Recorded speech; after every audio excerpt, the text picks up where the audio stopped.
Bismillahirrahmanirrahim. Amarah yang terpendam.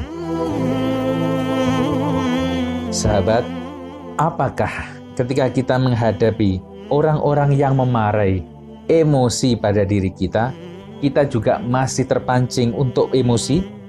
Atau kita tidak emosi, kita tidak menampakkan emosi kita tidak menampakkan amarah kita, namun kita menyembunyikannya dalam-dalam.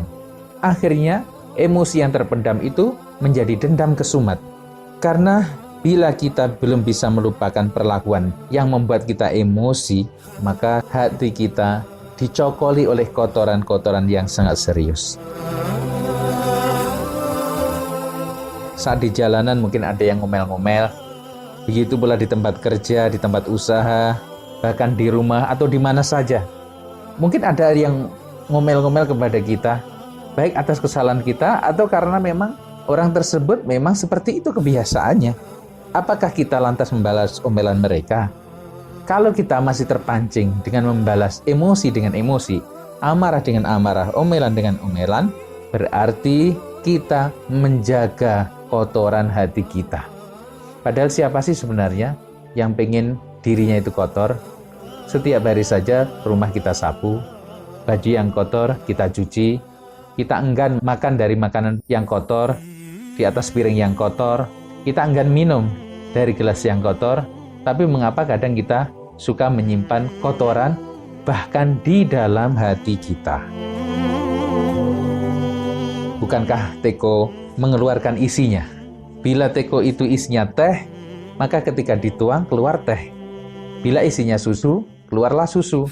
Bila teko itu diisi madu, maka keluar juga madu.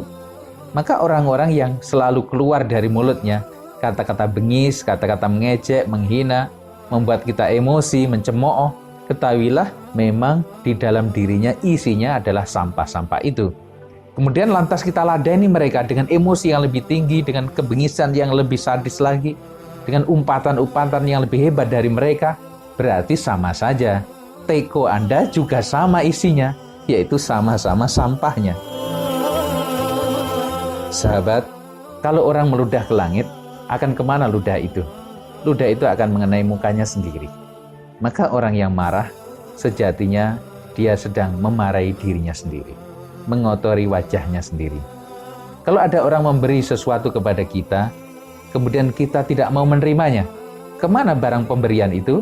Ia akan kembali kepada pemberinya. Bukankah orang-orang yang mengeluarkan kata-kata tidak pantas, kata-kata buruk, kemudian kita tidak mau menerima, tidak mau meladeni umpatan-umpatan dia, kemana larinya umpatan-umpatan itu? Ia kembali kepada pengumpatnya. Kenapa? Karena Anda tidak mau menerimanya. Berbeda lagi kalau Anda mau menerimanya. Maka latihlah diri kita untuk senantiasa lebih bijaksana.